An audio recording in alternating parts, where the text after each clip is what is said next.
ಎಲ್ಲರಿಗೂ ನಮಸ್ಕಾರ. ನಾನು ಅನುಷಾ ಕ್ರಿಯೇಟರ್. ಇಂದು ನಿಮ್ಮೆಲ್ಲರಿಗೂ ಪಾಲಕ್ ಸೊಪ್ಪಿನ ದೋಸೆ ಮಾಡೋ ವಿಧಾನ ತಿಳಿಸ್ತಾ ಇದ್ದೀನಿ. ಪಾಲಕ್ ಸೊಪ್ಪಿನ ದೋಸೆ ತುಂಬ ರುಚಿಯಾಗಿರುತ್ತೆ. ಬೆಳಗ್ಗೆ ಪಲಾರ್ಗೂ ಮಾಡ್ಕೋಬೋದು, ರಾತ್ರಿ ಪಲಾರನ್ನು ಮಾಡ್ಬೋದು.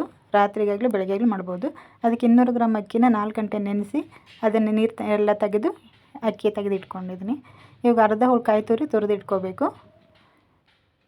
2 ಚಮಚ ಕೊತ್ತಂಬರಿ ಬೀಜ, 1 ಚಮಚ ಜೀರಿಗೆ, ರುಚಿಗೆ ತಕ್ಕಷ್ಟು ಉಪ್ಪು, 1 ಚಮಚ ಬೆಲ್ಲ, 1 ನಿಂಬೆ ಹಣ್ಣಿನ ಗಾತ್ರದಷ್ಟು ಹುಣಸೆ ಹಣ್ಣು, ಬ್ಯಾಡಗಿ ಮೆಣಸಿನ್ಕಾಯಿ, ಗುಂಟೂರು ಮೆಣಸಿನ್ಕಾಯಿ 2 ಸೇರಿ ಸ್ವಲ್ಪ ತೆಗೆದು ಇಟ್ಕೊಂಡಿದ್ದೀನಿ. ಖಾರ ಜಾಸ್ತಿ ಬೇಕಂದರೆ ಜಾಸ್ತಿ ಹಾಕ್ಕೋಬೇಕು. ಇದೆಲ್ಲ ಸೇರಿ ಮಿಕ್ಸಿ ಹಾಕಿ ರುಬ್ಬಿಟ್ಕೋಬೇಕು. ರುಬ್ಬಿ ನಾನು ಒಂದು ಪಾತ್ರೆಗೆ ಹಾಕ್ಕೊಂಡಿದ್ದೀನಿ. ಈಗ ಪಾಲಕ್ ಸೊಪ್ಪನ್ನು 1-2 ಕಟ್ ಪಾಲಕ್ ಸೊಪ್ಪು ತೊಗೊಂಡು ಕ್ಲೀನ್ ಮಾಡಿಕೊಂಡು ಅದನ್ನು ಚೆನ್ನಾಗಿ ನೀರಲ್ಲಿ ತೊಳ್ಕೊಬೇಕು. 1-5-6 ಸಲ ತೊಳ್ಕೊಬೇಕು, ಮಣ್ಣು ಹೋಗೋ ಥರ.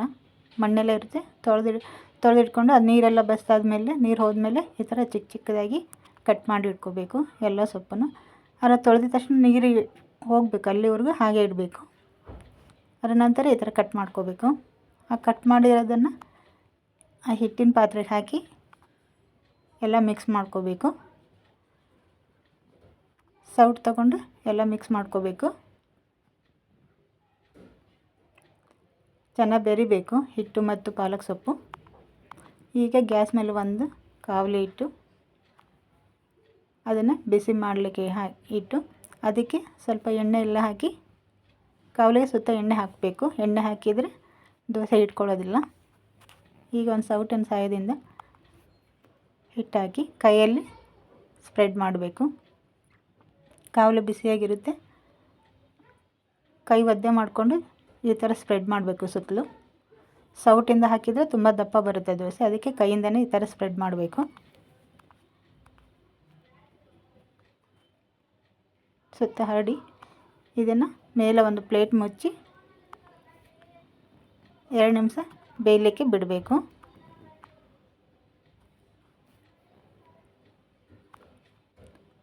2 ನಿಮಿಷ ಆದರೆ ಬೆಂದಿರುತ್ತೆ ಅದು. ಈಗ ತೆಗೆದ ಮೇಲೆ ಅದನ್ನು ಮತ್ತೆ ಉಲ್ಟಾ ಮಾಡಿ ಮತ್ತೆ 1 ನಿಮಿಷ ಬೇಯಿಸ್ಕೋಬೇಕು. ಪಾಲಕ್ ಸೊಪ್ಪು ಹಾಕಿರೋದ್ರಿಂದ ತುಂಬ ಸಾಫ್ಟಾಗಿರುತ್ತೆ ದೋಸೆ, ತುಂಬ ಮೆತ್ತಗಿರುತ್ತೆ. ಇದನ್ನು ಮತ್ತೆ ಉಲ್ಟಾ ಹಾಕಿ ಮತ್ತೆ 1 ನಿಮಿಷ ಬೇಯಿಸ್ಲಿಕ್ಕೆ ಇಡಬೇಕು. ಈ ಥರ ಬೆಂದಾದಮೇಲೆ ಬಿಸಿ ಬಿಸಿ ದೋಸೆ ಈಗ ರೆಡಿ ಆಯಿತು.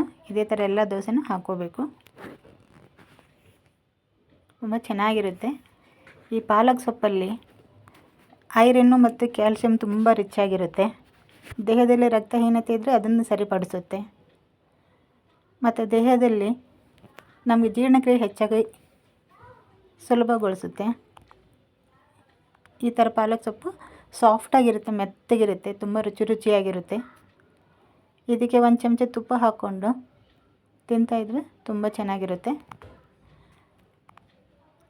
ಅಕಸ್ಮಾತ್ ತುಪ್ಪ ಬೇಡ ಅನ್ನೋರು ಚಟ್ನಿನೂ ಹಾಗೆ ಮಾಡಿಕೊಂಡು ಚಟ್ನಿ ಜೊತೆಗೆ ತಿನ್ಬೋದು. ಇಲ್ಲ ಏನೂ ಬೇಡ ಹಾಗೆ ತಿನ್ನಬೇಕಂದ್ರೆ ಹಾಗೇ ತಿನ್ಬೋದು, ಅಷ್ಟು ರುಚಿಯಾಗಿರುತ್ತೆ. ತುಂಬ ಸುಲಭ ಮಾಡೋದು, ರುಚಿಯಾಗಿ ಇರುತ್ತೆ, ಸುಲಭವಾಗಿರುತ್ತೆ, ಟೇಸ್ಟಾಗಿರುತ್ತೆ. ನೀವೆಲ್ಲ ಒಂದ್ಸಲ ಮಾಡಿ ಟ್ರೈ ಮಾಡಿ, ಹೇಗಿದೆ ಅಂತ ಕಮೆಂಟ್ ಬಾಕ್ಸಲ್ಲಿ ತಿಳಿಸಿ. ನಿಮ್ಗೆ ವಿಡಿಯೋ ಇಷ್ಟ ಆದರೆ ಒಂದು ಲೈಕ್ ಮಾಡಿ, ನಿಮ್ಮ ಫ್ರೆಂಡ್ಸ್ಗೆಲ್ಲ ಶೇರ್ ಮಾಡಿ, ಸಬ್ಸ್ಕ್ರೈಬ್ ಮಾಡ್ಕೊಳ್ಳಿ. ನೆಕ್ಸ್ಟ್ ಹಾಕೋ ವಿಡಿಯೋ ನಿಮಗೆ ಫಸ್ಟ್ ಬಂದು ತಲುಪುತ್ತೆ, ನೋಟಿಫಿಕೇಷನ್ ಸಿಗುತ್ತೆ.